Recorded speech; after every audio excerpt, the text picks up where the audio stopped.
Nagwala si Coach Tim Cone sa harap ng kanyang mga players. Binato pa sa sahig ang kanyang drawing board. Tuloy ang magandang nilalaro ni RJ Abarientos at Stephen Holt. Panis ang rookie sa hang-time move ni Scotty. Pinakita ni Brownlee kung sino ang tunay na hari sa PBA. Barangay Ginebra kontra sa Blackwater Bossing. Masusubukan nga ulit itong Ginebra sa tumalo na sa kanila sa una nilang paghaharap na Blackwater. Kasalukuyan ngang mayroong 3-game winning streak ang Bossing, kung saan patuloy ang pagbuhat sa kanila ng kanilang import na si George King. Looking forward nga itong Gene Kings na makaganti kay Bearfield matapos niyang patulugin ang Barangay noong nakaraan nilang laban. First quarter ay naging maganda nga ang simula ng Ginebra sa kanilang 6-0 start. First play ng Gene sa isang alley-oop basket para kay Scotty Thompson. Lahat nga ng kanilang 3 field goals ay galing sa loob ng paint, pero agad nga nagkaroon ng 7-0 counter ang Blackwater. Nakuha naman ni RK Ilagan ang unang 4 points sa laro sa 7-minute mark. Dikdikan na nga ang laban sa halfway mark, kung saan patuloy ang pagdomina sa ilalim ni Japet Aguilar, pero nagkaroon nga ng big run ng Ginebra sa late minutes sa pangunguna ng dalawang 3-point shot ni Stephen Holt. Nakijoin na din nga sa 3-point party itong si Justin Brownlee. Hindi pa ito nakontento sa 3, kung saan kumana pa ito sa 4-point line.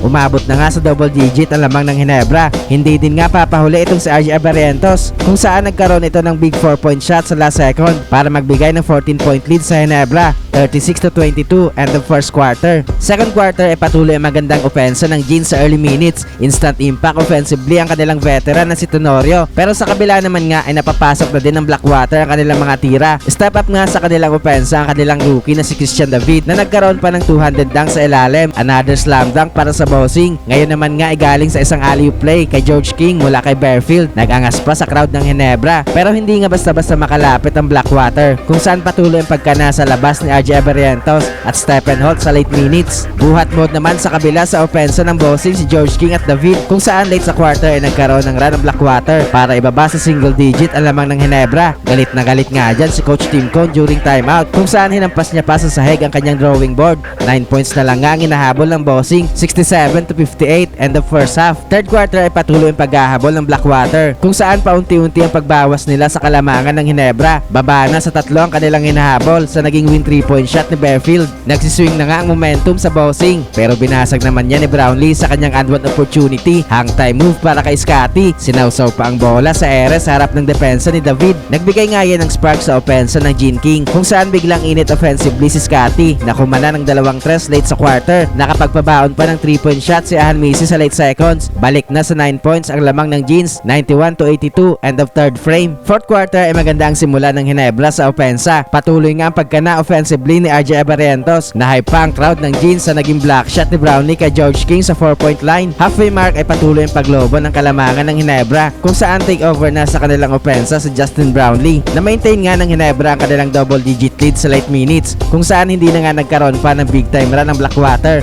para makabalik sila sa laro. Kaya sa huli nga ay panalo pa rin ang Barangay Ginebra.